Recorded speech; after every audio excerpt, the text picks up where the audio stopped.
Let's continue as we welcome to the stage Minister Rob Jethen, Minister for Climate and Energy Policy of the Netherlands, to address the public at the Caribbean Climate and Energy Conference 2023.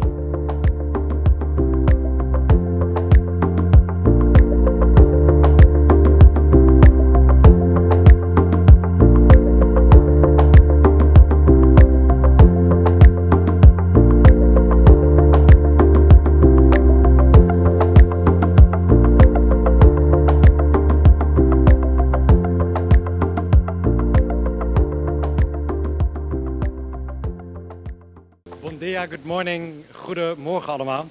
Welcome at this Caribbean Climate and Energy Conference. Prime Minister, ministers, delegates, it's great to have you all here on the beautiful island of Aruba.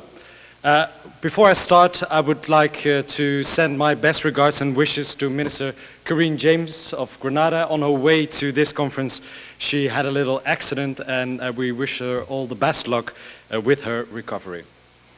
Ladies and gentlemen, we are sinking, and we will not stand idly by as the water rises around us.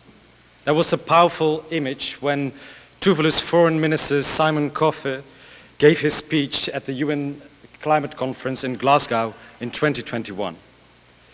He was standing knee-deep in seawater to show how his low-lying Pacific island nation is on the front line of the climate crisis.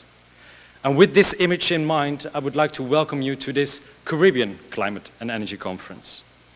Because like Tuvalu, we need to continue mobilizing collective action at home, in our region, and on the international stage to secure our future.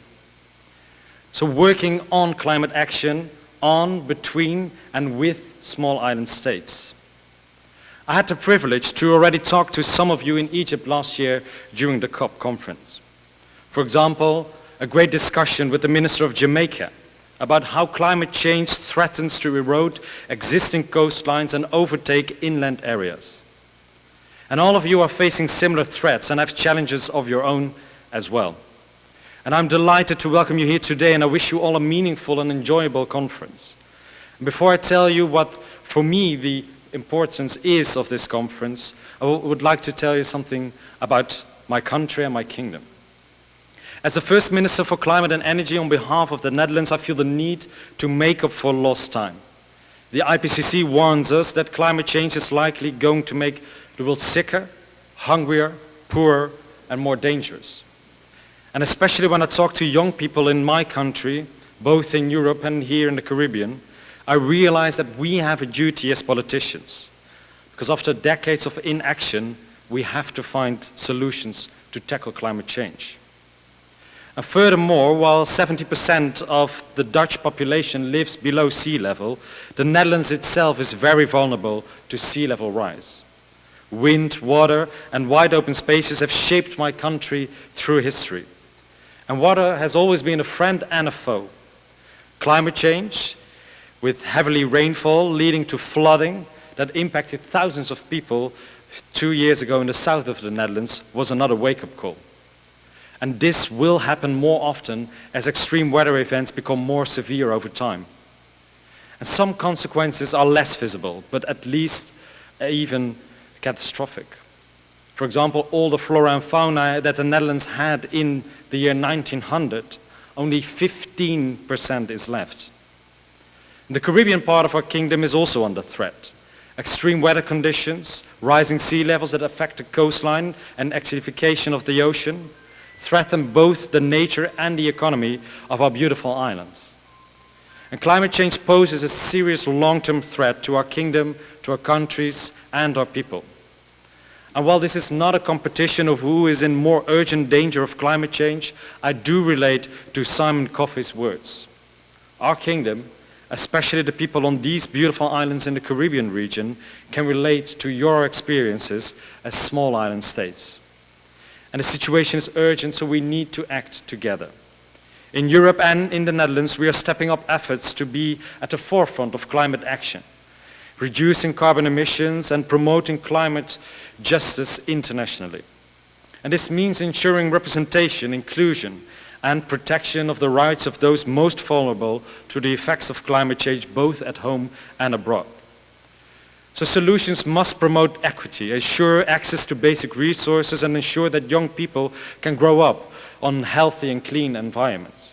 And all the more reason to meet here at the Caribbean Climate and Energy Conference.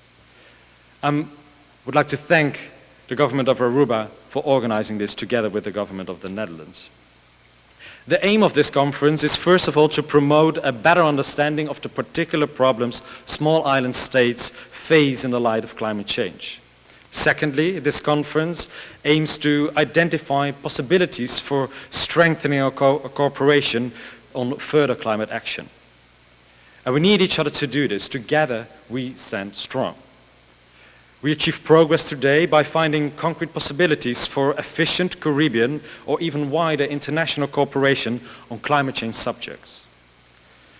Tell me and others what you are doing to fight climate change, what makes your story successful, and what kind of help you need from others. And that is what this conference is all about. And during this conference, we will focus on 3 areas that we think are most meaningful in combating climate change together. First, just energy transition. Answering questions like, how do we leave no one behind in this energy transition? How do we reduce energy bills in the short term while creating job perspectives? Second, building climate resilient ecosystems. Answering questions about adapting to the new reality. How do we keep improving the capacity of social, economic and nature-based ecosystems to adapt better to the effects of climate change? And third, financing climate action. Answering questions about the cost and the ways to finance climate action. What does it cost? How do we pay for a sustainable energy system?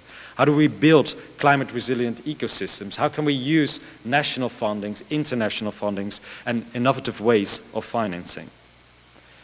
Today, we hope to find opportunities together in these 3 areas to advance regional cooperation such as capacity building, knowledge sharing, platforms to engage, finance solid plans and projects. And it all starts with better understanding of the challenges each of us are facing. And by finding a common ground, by finding ways to collaborate and focus on how we can improve the lives of our people on our islands and the broader region. The Kingdom is committed to work together with you. Thank you very much and enjoy this Caribbean Climate and Energy Conference.